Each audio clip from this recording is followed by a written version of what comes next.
پیارے اسلامی بھائیوں، یہ کتنا پیارا ایک عمل ہے اور کتنا آسان عمل ہے. اس پر ذرا غور کر لیں کہ ہم چاہیں تو دن بھر میں شب و روز کئی مرتبہ درود پاک پڑھ سکتے ہیں، ہے نا؟ لیکن نہیں پڑھ پاتے. کسی دن اگر موبائل فون ہمارا خراب ہو جائے تو سچی بات ہے، غور کریں کہ ہم کتنی گفتگو سے محروم رہ جاتے ہیں.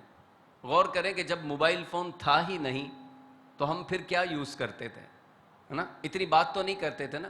تو بہرحال ایک مثال ہے سمجھانے کے لیے. ذہن بنا ہوا ہو تو وقت بھی مل جاتا ہے اور بندہ درود پاک بھی پڑھ لیتا ہے. میرا ایک اسلامی بھائی سے میری ایک ملاقات ہوئی تو ان کے ہاتھ میں کاؤنٹر تسبیح رہتی تھی. نارملی آج کل کاؤنٹر چھوٹا ڈیجیٹل کاؤنٹر 150 روپے کا مل جاتا ہے، تو ان کے ہاتھ میں ہوتی تھی. میں نے پوچھا، اچھا وہ بزنس مین، کاروباری شخصیت، ایک سے زیادہ ان کے بزنس تھے. کوئی جیسے پنجابی میں کہتے ہیں نا ویلا آدمی، تو چلو وہ تو دن رات درود شریف پڑھے، قرآن کی تلاوت کرے، لیکن وہ بزنس مین کی بات بتا رہا ہوں میں. تو ان سے میں نے پوچھا کہ آپ کیا پڑھتے ہیں؟ تو وہ پہلے تو بتانے سے تھوڑا چھپا رہے تھے وہ کہ بھائی فوراً نہیں بتاتے. یہ بھی ایک تربیت ہے دعوت اسلامی کے مدنی ماحول کی کہ ہمیں نیکیاں کرنی ہیں اور نیکیوں کو چھپانا بھی ہے. تو میں نے پوچھا، حضرت آپ کیا پڑھتے رہتے ہیں؟ تو انہوں نے کہا میں درود شریف پڑھتا ہوں. تو آئی صاحب کتنی باری پڑھ لیتے ہو؟ بتایا میں روزانہ 12,000 مرتبہ درود پاک پڑھتا ہوں. کتنی مرتبہ؟ 12,000 مرتبہ. اب ہم بھی یہاں پر بیٹھے ہوئے ہیں، ہم بھی غور کر لیں، شاید ہم سے دن بھر میں 1200 مرتبہ بھی درود پاک نہیں پڑھے جاتے ہوں گے. تو آج نیت کریں. حدیث شریف ہے، مسلمان کی نیت اس کے عمل سے بہتر ہے، اور اچھی نیت بندے کو جنت میں لے جائے گی. ہمارے اعمال کیا ہیں، ان کی کیا حیثیت ہے؟ اعمال کرتے ہیں تو بعض اوقات دکھاوے کی نظر ہو جاتے ہیں. تو بندہ اچھی اچھی نیتیں رکھے گا تو اللہ کے کرم سے، اللہ کے محبوب کے صدقے میں اسے جنت بھی ملے گی. تو آج یہاں ہم جمع ہوئے ہیں، ایک نیت یہ کر لیں کہ 1200 مرتبہ تو سعادت کی بات ہے، 12,000 مرتبہ اور سعادت کی بات ہے. کم از کم روزانہ دن میں 313 مرتبہ درود پاک پڑھنے کی سارے نیت کر لیں انشاءاللہ. کوئی زیادہ مشکل نہیں ہے، اس میں نہ زیادہ وقت لگتا ہے. 10-12 منٹ آتے جاتے ہوئے اپنے کام کاج پر کوئی بھی ایک وقت مخصوص کر کے ہم درود شریف پڑھیں گے تو انشاءاللہ حضور کی محبت بڑھے گی انشاءاللہ، اور انشاءاللہ عز و جل ہمارے بگڑے کام سنور جائیں گے. ایک مرتبہ مل کر محبت سے درود پاک پڑھیں. اللہم صلی علی سیدنا و مولانا محمد و آلہ و اصحابہ وبارک وسلم. آج مختصراً میں کچھ والدین کی فرما برداری اطاعت کے بارے میں کچھ عرض کرتا ہوں. بلا شبہ ماں باپ اللہ کریم کی ایک بہت بڑی نعمت ہے. والدین انسان کی زندگی کا بہت بڑا سہارا ہوتے ہیں. یہی وہ ہستیاں ہیں جو ہر دکھ، تکلیف، مصیبت، پریشانی اور غم میں انسان کے ساتھ ہوتے ہیں. اللہ پاک نے والدین کو بڑا مقام و مرتبہ عطا فرمایا ہے. والدین کے مقام و مرتبے اور عزت و عظمت کا اندازہ اس بات سے کیجئے، قرآن پاک میں اللہ تعالیٰ نے اپنی عبادت کا حکم فرمانے کے بعد والدین کے ساتھ احسان اور بھلائی کا حکم فرمایا ہے. تو والدین کا یہ مقام ہے. قرآن پاک میں ارشاد ہوتا ہے وَقَضَىٰ رَبُّكَ أَلَّا تَعْبُدُوا إِلَّا إِيَّاهُ وَبِالْوَالِدَيْنِ إِحْسَانًا إِمَّا يَبْلُغَنَّ عِندَكَ الْكِبَرَ أَحَدُهُمَا أَوْ كِلَاهُمَا فَلَا تَقُل لَّهُمَا أُفٍّ وَلَا تَنْهَرْهُمَا وَقُل لَّهُمَا قَوْلًا كَرِيمًا وَاخْفِضْ لَهُمَا جَنَاحَ الذُّلِّ مِنَ الرَّحْمَةِ وَقُل رَّبِّ ارْحَمْهُمَا كَمَا رَبَّيَانِي صَغِيرًا. ترجمہ کنز ایمان. اور تمہارے رب نے حکم فرمایا کہ اس کے سوا کسی کی عبادت نہ کرو اور ماں باپ کے ساتھ اچھا سلوک کرو. قرآن پاک میں کیا فرمایا جا رہا ہے؟ ماں باپ کے ساتھ کیا کرو؟ اچھا سلوک کرو. اگر تیرے سامنے ان میں سے کوئی ایک یا دونوں بڑھاپے کو پہنچ جائیں، بوڑھے ہو جائیں، تو ان سے اف تک نہ کہنا اور انہیں نہ جھڑکنا اور ان سے خوبصورت نرم بات کہنا اور ان کے لیے نرم دلی سے عاجزی کا بازو بچھا، عاجزی کا بازو جھکا کر رکھ اور دعا کر، اے میرے رب تو ان دونوں پر رحم فرما جیسا ان دونوں نے مجھے بچپن میں پالا۔ صلو علی الحبیب۔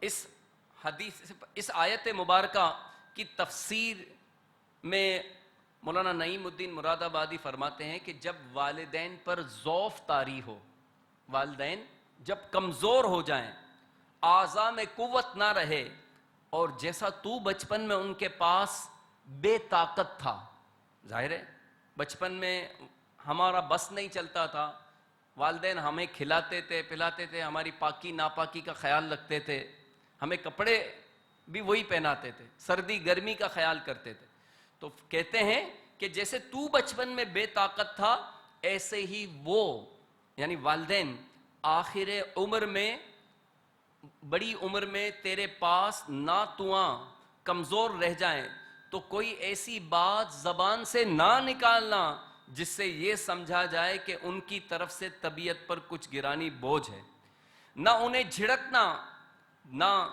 تیز آواز سے بات کرنا، بلکہ کمال حسن ادب، نہایت اچھے ادب کے ساتھ ماں باپ سے اس طرح کلام کر جیسے غلام خادم اپنے آقا سے بات کرتا ہے، ان سے نرمی، تواضع، عاجزی کے ساتھ پیش آ، اور ان کے ساتھ تھکے وقت میں شفقت و محبت کا برتاؤ کر کہ انہوں نے تیری مجبوری کے وقت تجھے محبت سے پرورش کیا تھا، اور جو چیز انہیں چاہیے، جو چیز انہیں درکار ہو وہ ان پر خرچ کرنے میں دریغ یعنی بخل نہ کر۔ مدعا یہ، مطلب یہ کہ دنیا میں بہتر سلوک اور خدمت میں کتنا ہی مبالغہ کیا جائے والدین کے احسان کا حق ادا نہیں ہو سکتا۔ اس لیے بندے کو چاہیے، کیا چاہیے بندے کو؟ کہ بارگاہ الہی میں ان پر فضل و رحمت فرمانے کی دعا کرے کہ یا اللہ ان پر فضل فرما، ان پر رحم فرما جس طرح انہوں نے بچپن میں مجھ پر رحم کیا تھا۔ صلو علی الحبیب۔ تو آیت مبارکہ سے والدین کی عزت و عظمت اور ان کے مقام و مرتبے کا اندازہ ہوتا ہے، لہٰذا ہمیں بھی چاہیے کہ ہم اپنے والدین کی قدر کریں، جن کے والدین دنیا میں زندہ ہیں، دونوں میں سے ایک یا دونوں، تو ان کی خدمت کر کے ان کا دل جیت لیں، ان کو راضی کر لیں، ان کو خوش کر لیں۔ کہ حدیث پاک میں آپ کو سناتا ہوں، اللہ کے آخری نبی مکی مدنی صلی اللہ تعالی علیہ وآلہ وسلم کا فرمان ہے، والدین کی رضا میں اللہ کی رضا ہے، یعنی جس کے والدین اس سے راضی ہیں گویا کہ اس کا رب اس سے راضی ہے، اور والدین کی ناراضی میں اللہ پاک کی ناراضی ہے۔ تو جو یہ دیکھنا چاہتا ہے کہ میرا رب مجھ سے راضی ہے یا نہیں، میرا رب مجھ سے راضی ہے یا ناراض ہے، تو وہ دیکھ لے کہ اس کے والدین اس سے راضی ہیں یا نہیں۔ تو میں خاص کر کے ان نوجوانوں سے یا ان اسلامی بھائیوں سے عرض کروں گا کہ والدین کا اگر کبھی دل دکھایا ہے، ان کی دل آزاری کی ہے، ان کی نافرمانی کی ہے، دیکھیں نافرمانی اگر والدین شریعت کے خلاف حکم نہ دیں تو ان کی بات تو ماننی پڑے گی، ہر وہ بات جو شریعت سے نہیں ٹکراتی، خلاف شرع جو بات ہے اس میں ہم اطاعت نہیں کریں گے۔ اب ظاہر کون سے ایسے والدین ہوں گے جو خلاف شرع بات کا حکم دیں گے؟ والدین تو ہمیشہ اپنے بچوں کا بھلا ہی چاہتے ہیں، والدین تو یہی چاہتے ہیں کہ میرا بیٹا نیک بن جائے، میرا بیٹا مسجد میں جائے، نمازی بنے، اچھے لوگوں کی صحبت میں رہے، دنیاوی طور پہ بھی سیٹل ہو، اس کی دنیا بھی اچھی ہو، آخرت بھی اچھی ہو۔ کوئی والدین چاہیں گے؟ کوئی بھی نہیں چاہیں گے نا کہ اس کا بچہ نقصان اٹھائے۔ تو والدین ہمیشہ بچوں کا بھلا ہی چاہتے ہیں، اس لیے والدین کی اطاعت کرنی چاہیے، ان کے وجود کو غنیمت جاننا چاہیے۔ جن کے والدین نہیں ہیں پھر وہ بعد میں افسوس کرتے ہیں کہ کاش ہم ان کی اطاعت کر لیتے، کاش ہم ان کی بات مان لیتے، کاش ہم ان کو راضی کر لیتے۔ تو اے میرے پیارے پیارے اسلامی بھائیوں، ہمیں یہ معیار بتایا گیا کہ اللہ کی رضا کو معلوم کرنا ہو تو یہ دیکھ لیں والدین راضی ہیں یا نہیں. اسی طرح ایک اور حدیث علیہ وآلہ وسلم سے عرض کی یا رسول اللہ صلی اللہ تعالیٰ علیہ وآلہ وسلم والدین کا اولاد پر کیا حق ہے؟ والدین کا حق کیا ہے اولاد پر؟ فرمایا ہما جنتک و نارک، یعنی وہ دونوں تیری جنت اور دوزخ ہیں. تو دیکھ لے کہ وہ تو تیری جنت ہے، یعنی ان کو راضی رکھنے سے جنت ملے گی اور ناراض رکھنے سے دوزخ ملے گی. حضرت سیدنا جاہمہ رضی اللہ تعالیٰ عنہ نے نبی پاک صلی اللہ تعالیٰ علیہ وآلہ وسلم کی خدمت میں حاضر ہو کر عرض کی یا رسول اللہ میں راہ خدا میں لڑنا چاہتا ہوں اور آپ کی بارگاہ میں مشورہ کرنے کے لیے حاضر ہوا ہوں. ارشاد فرمائیے. نبی پاک صلی اللہ تعالیٰ علیہ وآلہ وسلم نے فرمایا کیا تمہاری ماں ہے؟ عرض کی جی ہاں. ارشاد فرمایا کہ اس کی خدمت کو اپنے اوپر لازم کر لو کیونکہ جنت اس کے قدموں کے نیچے ہے. یہ جو گاڑیوں کے پیچھے لکھا ہوا ہوتا ہے نا ماں کے قدموں کے تلے جنت، تو یہ حدیث پاک ہے، تو اس کے قدموں کے نیچے جنت ہے. تو والدین کی دعائیں اولاد کے حق میں قبول ہوتی ہیں. بس انہیں خوش رکھیے، خوب خدمت کر کے ان کی دعائیں لیجئے. ان کی خوشی ایمان کی سلامتی اور ان کی ناراضی ایمان کی بربادی کا باعث ہو سکتی ہے. ماں باپ کا فرما بردار ہمیشہ شاد و آباد رہتا ہے، دنیا میں جہاں کہیں رہے اپنے ماں باپ کی دعاؤں کا فیض اٹھاتا ہے. تو جو ماں باپ کے نافرمان ہوتے ہیں ان کا خاتمہ بھی ایمان پر نہیں ہوتا. اس طرح کے واقعات بھی ہیں کہ ماں باپ کی نافرمان کا ایک میں آپ کو واقعہ سناؤں. حضرت سیدنا عبداللہ بن اوفا نے فرمایا ایک آدمی نے حضور کی خدمت میں حاضر ہو کر عرض کی کہ یہاں ایک نوجوان کی موت کا وقت قریب ہے، اسے کلمہ پڑھنے کے لیے کہا گیا لیکن وہ نہیں پڑھ پا رہا. آپ صلی اللہ تعالیٰ علیہ وآلہ وسلم نے پوچھا کیا وہ اپنی زندگی میں کلمہ نہیں پڑھ سکتا تھا؟ کیا وہ اپنی زندگی میں کلمہ نہیں پڑھتا تھا؟ لوگوں نے عرض کی کیوں نہیں، ضرور پڑھتا تھا. ارشاد فرمایا تو پھر کس چیز نے اسے انتقال کے وقت کلمہ پڑھنے سے روک دیا؟ پھر آپ صلی اللہ تعالیٰ علیہ وآلہ وسلم نے اس نوجوان کے پاس تشریف لے گئے اور ارشاد فرمایا اے نوجوان لا الہ الا اللہ کہو. اس نے عرض کی میں یہ نہیں کہہ پا رہا. ارشاد فرمایا کیوں؟ عرض کی کہ میں ماں کا نافرمان رہا ہوں. آپ نے پوچھا ماں زندہ ہے؟ اس نے عرض کی جی ہاں. چنانچہ اس کی والدہ کو حضور کی خدمت میں حاضر کیا گیا. آپ صلی اللہ تعالیٰ علیہ وآلہ وسلم نے اس سے فرمایا یہ تمہارا بیٹا ہے؟ اس نے عرض کی جی ہاں. ارشاد فرمایا اگر ایک آگ جلائی جائے اور تم سے کہا جائے کہ اگر تم راضی نہ ہوئی تو اس نوجوان کو آگ میں ڈال دیں گے تو تم کیا کرو گی؟ وہ عرض گزار ہوئی کہ پھر تو میں اسے معاف کر دوں گی. ارشاد فرمایا پھر تم اللہ پاک اور ہمیں گواہ بنا کر کہو کہ تم اس سے راضی ہو. اس نے عرض کی میں اپنے بیٹے سے راضی ہوں. پھر سرکار صلی اللہ تعالیٰ علیہ وآلہ وسلم نے اس نوجوان سے فرمایا لا الہ الا اللہ کہو، یعنی تمام تعریفیں اس خدا کے لیے جس نے میرے طفیل اسے جہنم سے بچا لیا. اللہ پاک نے اسے کلمہ پڑھنے کی توفیق عطا فرما دی. تو اللہ تبارک و تعالی ہمیں بھی موت سے پہلے کلمہ پڑھنے کی توفیق عطا فرمائے. یاد رکھیے جس کا آخری کلام دنیا سے جاتے ہوئے جس کا آخری کلام لا الہ الا اللہ کلمہ طیبہ ہوگا وہ جنت میں جائے گا. لیکن ہمیں نہیں معلوم کہ ہمارا خاتمہ ایمان پر ہوگا یا نہیں. یہ تو اللہ تعالیٰ کا کرم ہو گیا کہ اللہ تبارک و تعالیٰ نے ہمیں بن مانگے ایمان کی نعمت عطا فرمائے، مسلمانوں کے گھروں میں پیدا کیا. کہیے الحمدللہ. اگر اللہ تعالیٰ کسی کافر کے گھر میں پیدا کر دیتا تو ہم کیا کر سکتے؟ تو اے میرے پیارے پیارے اسلامی بھائیوں، اس ایمان کی نعمت کو غنیمت جانیں. یاد رکھیے امام اہل سنت سیدی اعلیٰ حضرت رحمت اللہ تعالیٰ علیہ فرماتے ہیں جسے دنیا میں ایمان کی حفاظت کی فکر نہیں ہوگی عین ممکن ہے کہ موت کے وقت اس کا ایمان چھین لیا جائے. تو ہمیں بڑا ڈرنا چاہیے. ہم سمجھتے ہیں کہ ہماری جو بھی جائیداد ہے، ہمارے مال و اسباب ہیں، ہمارے گھر بار ہیں، ہماری گاڑیاں ہیں، یہی سب کچھ ہماری جائیداد، یہ ہماری زندگی کا قیمتی سرمایہ ہے. سچی بات ہے، مسلمان کے لیے اس کی زندگی کا اہم ترین اور قیمتی ترین سرمایہ اس کا ایمان ہے، اور یہ ایمان گناہوں کی وجہ سے برباد ہو جاتا ہے. یاد رکھیے، جیسے ابھی آپ نے سنا کہ ماں کے نافرمان کو مرتے وقت کلمہ نصیب نہیں ہو رہا تھا، پھر حضور نے کرم فرمایا، ماں کو راضی کروایا تو اس کو کلمہ بھی نصیب ہو گیا. تو اے میرے پیارے پیارے اسلامی بھائیو، دعوت اسلامی تبلیغ قرآن و سنت کی تحریک ہے. کم و بیش 40 سال ہو گئے، اور اس قلیل عرصے میں کراچی سے یہ تحریک نکل کر پورے ملک میں پھیلی اور دنیا کے کئی ممالک میں پہنچ گئی. اور خاص کر کے دعوت اسلامی سے وابستہ نوجوانوں میں ایک نمازوں کا جذبہ، نیکی کا جذبہ، والدین کی اطاعت کا جذبہ یہ بڑھتا ہی چلا جا رہا ہے.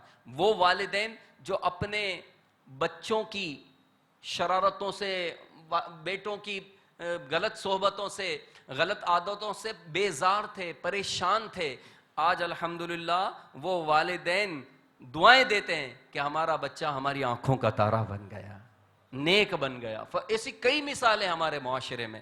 تو آپ بھی دعوت اسلامی کے مدنی ماحول سے خود بھی وابستہ رہیں. آپ چاہتے ہیں کہ ہمارے بچے بھی نیک بنیں، تو آپ دعوت اسلامی کے مدنی ماحول سے اپنے بچوں کو وابستہ کریں. کوئی مشکل نہیں ہے، ہماری دنیا بھی چلتی رہے گی، ہماری آخرت کا بھی کام ہوتا رہے گا، ہے نا. ایسا نہیں ہے کہ جو دعوت اسلامی میں آ جاتے ہیں تو اس کے کاروبار ختم ہو جاتے ہیں، اس کے تعلیم ختم ہو جاتی ہے. الحمدللہ ایک سے ایک ایجوکیٹڈ لوگ دعوت اسلامی سے وابستہ ہیں اور آگے مزید ترقی. دیکھیں، یاد رکھیں کہ جو اللہ کے دین کے لیے کوشش کرتا ہے، اللہ تعالیٰ اس کے کاموں میں بھی برکتیں ڈالتا ہے.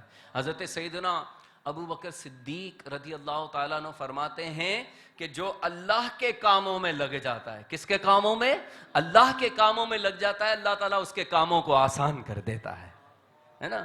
جو صرف دنیا کا ہی سوچتا رہتا ہے کہ میرا کیا بنے گا، میری ایک فیکٹری ہے تو دوسری فیکٹری کیسے ہوگی، میرا اگر ریٹیل کا کاروبار ہے تو ہول سیل کا کب ہوگا، ہول سیل کا کاروبار ہے تو ایکسپورٹ کب ہوگی.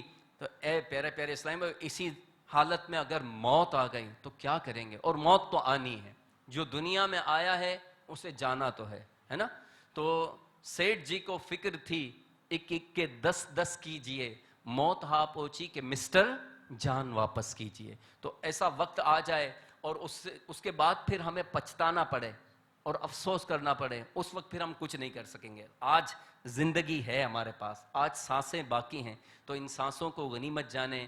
نماز یاد رکھیے، جن کی ہم نعتیں پڑھتے ہیں، جن کا ہم جشن ولادت مناتے ہیں، وہ پیارے آقا مکی مدنی مصطفیٰ صلی اللہ تعالی علیہ وآلہ وسلم فرماتے ہیں، جعلت قرۃ عینی فی الصلاۃ، نماز میں میری آنکھوں کی ٹھنڈک ہے. اور نماز کے بغیر آدمی کس کام کا؟ تو سارے کام ایک طرف، نماز ایک طرف. تو سارے یہ بھی نیت کر لیں کہ ہم 5 نمازیں با جماعت ادا کریں گے. آج کے بعد ہماری کوئی نماز قضا نہیں ہوگی. اور حضور کی محبت کا دم بھرنے والا، حضور کی سنتوں پر عمل کرنے والا بھی ہوتا ہے. اللہ کے آخری نبی صلی اللہ تعالی علیہ وآلہ وسلم نے اپنی محبت کا معیار یہ بیان فرمایا کہ جس نے میری سنت سے محبت کی، جس نے میری سنت سے محبت کی، میرے طریقے سے، میری باتوں سے محبت کی، جس نے میری سنت سے محبت کی اس نے مجھ سے محبت کی، اور جس نے مجھ سے محبت کی وہ میرے ساتھ جنت میں داخل ہوگا. تو حضور کے پیچھے پیچھے جنت میں جائیں گے انشاءاللہ، ہے نا. باغ جنت میں محمد مسکراتے جائیں گے، باغ جنت میں محمد مسکراتے جائیں گے، پھول رحمت کے جھڑیں گے ہم اٹھاتے جائیں گے. خلد میں، خلد کہتے ہیں جنت کو، خلد میں ہوگا ہمارا داخلہ اس شان سے، یا رسول اللہ کا نعرہ لگاتے جائیں. نعرہ رسالت یا رسول اللہ. تو دعوت اسلامی آج کے دور میں ایک بہت بڑی نعمت ہے، اس کو مضبوطی سے تھام لیجئے. آپ کسی بھی عمر سے تعلق رکھتے ہو، آپ کسی بھی شعبے سے تعلق رکھتے ہو، دعوت اسلامی آپ کو ہر دین کے، دنیا کے ہر معاملے میں آپ کی رہنمائی کرے گی. ہفتہ وار اجتماع ہر جمعرات کو فیضان مدینہ میں ہوتا ہے، اس میں بھی شرکت کیا کریں. مدنی قافلوں میں سفر کریں تو انشاءاللہ اس کی آپ برکتیں ملیں گی. دنیا کے لیے ہم سفر رشتہ داروں سے ملنے کے لیے جاتے ہیں تو دین کے لیے بھی سنتیں سیکھنے کے لیے بھی سفر کرنا چاہیے. اللہ تبارک و تعالی ہم سب کو ان باتوں پر عمل کرنے کی توفیق عطا فرمائے. آمین بجاہ النبی الامین صلی اللہ تعالی. صلو علی الحبیب صلی اللہ تعالی علی محمد. یہ بھی ایک نیکی کی دعوت ہے اور مشورہ ہے کہ مسلمان کا سب سے قیمتی سرمایہ اس کا ایمان ہے، اور ایمان کی حفاظت کے لیے ایک بہترین ذریعہ کسی پیر کامل کے ہاتھ میں ہاتھ دینا ہے.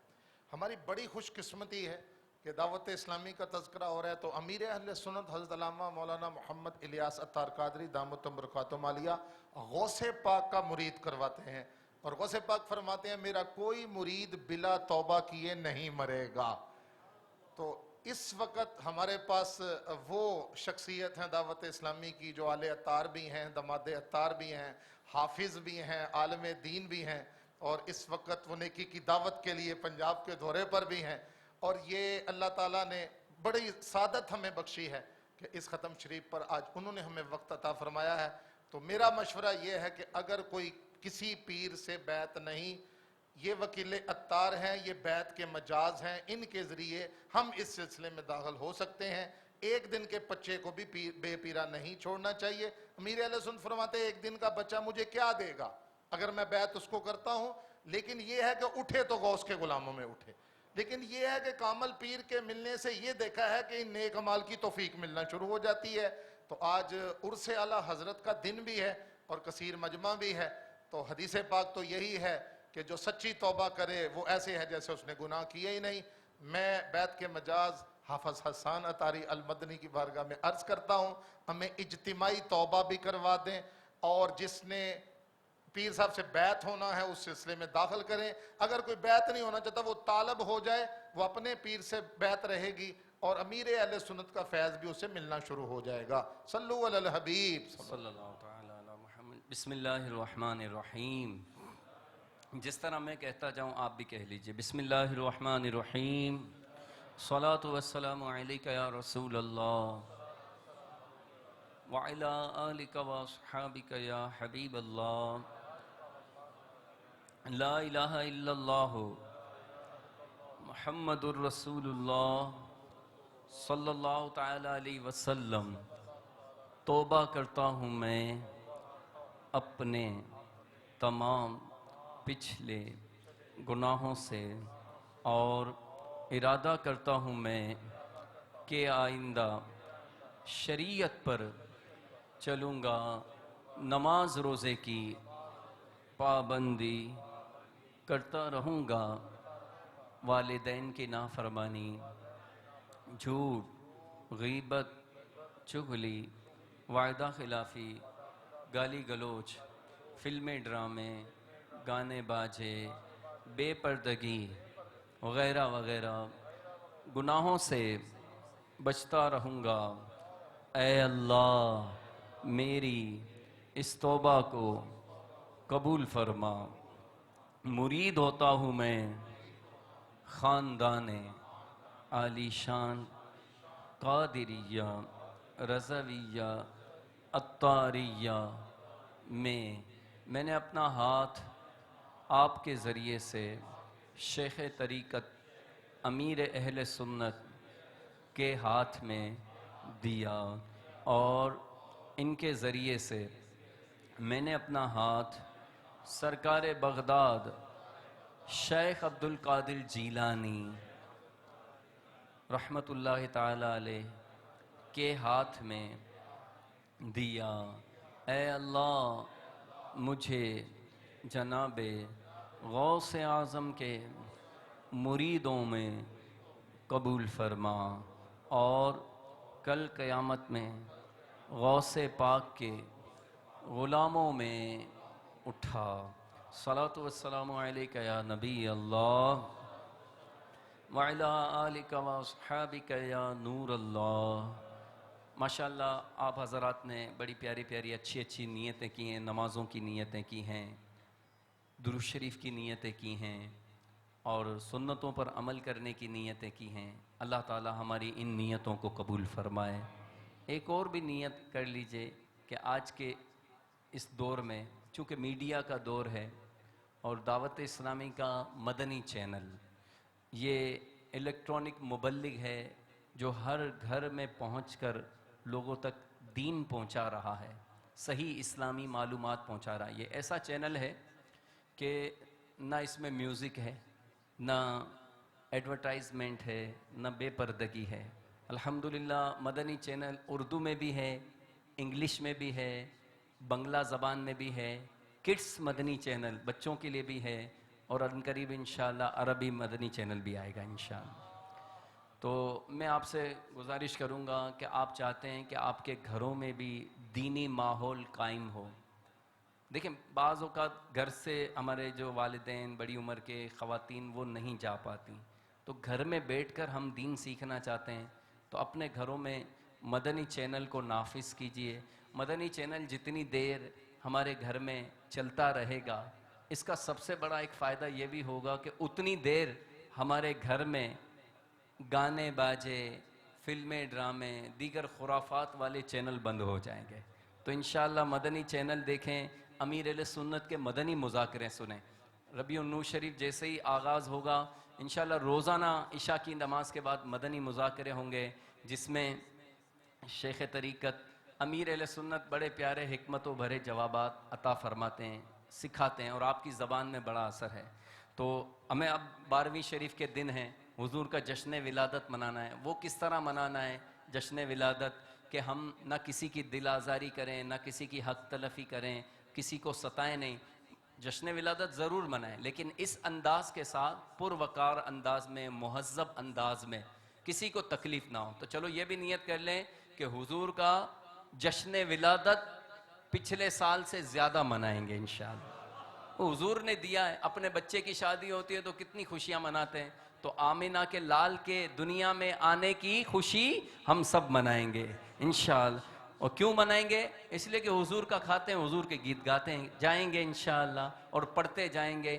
تیرا کھاواں میں تیرے گیت گاواں یا رسول اللہ، تیرا کھاواں میں تیرے گیت گاواں یا رسول اللہ، تیرا میلاد میں کیوں نہ مناواں یا رسول اللہ، تیرا میلاد میں کیوں نہ مناواں یا رسول اللہ۔ سرکار کی آمد مرحبا، دلدار کی آمد مرحبا، آقا کی آمد مرحبا، حضور کی آمد مرحبا، تیرا میلاد میں کیوں نہ مناواں یا رسول اللہ۔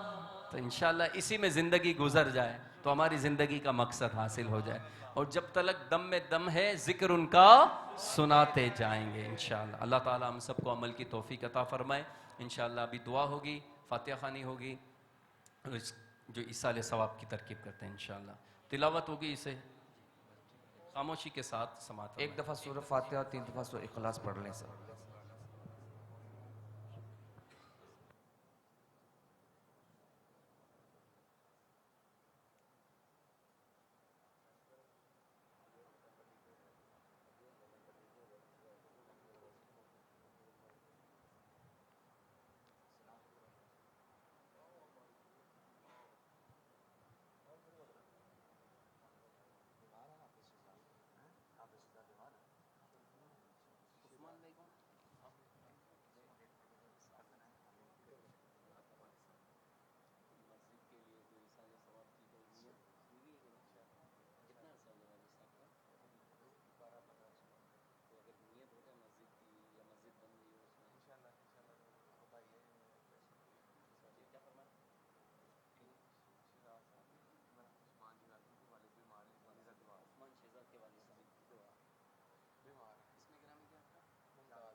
ہمارے امتیاز حیدر بٹ جو کہ ہمارے علاء الدین بٹ صاحب کے شہزادے ہیں، میں نے ان کو ترغیب دلائی کہ آپ اپنے والد صاحب کے ایصال ثواب کے لیے کوئی مسجد کی نیت کر لو، کیونکہ دیکھیں مسجد قیامت تک رہے گی، جب تک لوگ اس میں نمازیں پڑھتے رہیں گے، عبادتیں کرتے رہیں گے، آپ کے والد صاحب کو بھی اس کا ثواب ملتا رہے۔ تو ہمیں چاہیے کہ اپنے مرحومین کے ایصال ثواب کے لیے کوئی مسجد بن رہی ہو تو اس میں حصہ لے لیں, کوئی پلاٹ خرید کر دے دیں, اللہ نے دیا ہے تو فلاں چیز دیتا ہے تو میں فلاں چیز دیتا ہوں, نہیں, حضور نے مطلقاً فرمایا. تو جب مطلقاً فرمایا جاتا ہے تو اس سے مراد ہر شے لی جاتی ہے. آج ہمارے پاس جو جو نعمت ہے یہ سب حضور کا صدقہ ہے. ہماری آنکھ جو دیکھ رہی ہے, زبان جو بول رہی ہے, پاؤں چل رہے ہیں, ہاتھ چھو رہے ہیں, یہ سب حضور کا صدقہ ہے. کیونکہ وہ جو نہ تھے, کہیے, وہ جو نہ تھے تو کچھ نہ تھا, وہ جو نہ ہو تو کچھ نہ ہو. اگر وہ نہ ہوتے تو ہم بھی نہ ہوتے, ہماری آنکھیں بھی نہ ہوتی, یہ مال و دولت, یہ گھر بار, یہ رشتہ دار, کچھ بھی نہ ہوتا. اسی لیے تو ہم حضور کے گیت گاتے ہیں اور گاتے رہیں گے. اس لیے یہ فیکٹ ہے, باس از آلویز رائٹ. جو بھی باس کہے, جس کے پاس جاب کرتے ہیں, جس کی کمپنی میں اگر کوئی جاب کرتے تو وہ باس, وہ مالک, وہ فیکٹری کا آنر, وہ شاپ کا آنر, وہ جب کہے جو کہے یس سر, لبیک, آپ جیسے کہیں, ورنہ کیا ہوگا, نوکری سے نکال دیں گے. تو باس از آلویز رائٹ. تو ہمارے باس کون ہیں؟ ہمارے آقا ہیں الحمدللہ, جن کے صدقے میں ہم پر اتنے کرم ہوئے. کیونکہ وہ ہے نا, زمانے بھر کا یہ قاعدہ ہے کہ جس کا کھانا اسی کا گانا. باس از آلویز رائٹ. زمانے بھر کا یہ قاعدہ ہے, زمانے بھر کا یہ قاعدہ ہے کہ جس کا کھانا اسی کا گانا. نعمتیں جن کی کھا رہے ہیں انہی کے ہم گیت گا رہے ہیں. تو الحمدللہ ہم حضور کے نام لیواؤں میں ہیں, حضور کے گیت گانے والوں میں. اور حضور کی تو ثنا اللہ بھی بیان فرماتا ہے, قرآن پاک میں بھی ہے. تو بہرحال اعلیٰ حضرت کا ہم کلام سن رہے تھے. اعلیٰ حضرت فرماتے ہیں, کون دیتا ہے دینے کو منہ چاہیے, کون دیتا ہے دینے کو منہ چاہیے, بولو دینے والا ہے سچا ہمارا نبی, دینے والا ہے سچا ہمارا نبی. پڑھیے, سب سے اولا ہمارا نبی, سب سے بالا ہمارا نبی. غمزدوں کو رضا مجدہ دیجئے کہ ہیں, غمزدہ جو پریشان حال ہیں, جو تکلیف میں ہیں. کووڈ کا دور ہے, لاک ڈاؤن اور معاشی تکلیفیں ہیں, سب جانتے ہیں. کاروبار پہلے جیسا رہا نہیں. اللہ تعالیٰ سب مشکلات حل فرمائے. وہ ہے نا, قسمت میں لاکھ پیچ ہوں 100 بل 1000 کج, آقا یہ ساری گتھی ایک تیری سیدھی نظر کی ہے. تو اعلیٰ حضرت فرماتے ہیں, غم زدوں کو رضا, جو بھی کسی بھی وجہ سے تکلیف میں ہیں, پریشان ہیں, بیمار ہیں, اولاد کے طلبگار ہیں, نافرمان اولاد کی وجہ سے بیزار ہیں, اے رضا ان غم زدہ لوگوں کو مجدہ دے دو, خوشخبری دے دو. کیا؟ غم زدوں کو رضا مجدہ دیجئے کہ ہیں, غم زدوں کو رضا مجدہ دیجئے کہ ہیں, بے کسوں کا سہارا ہمارا نبی, بے کسوں کا سہارا ہمارا نبی, سب سے اولا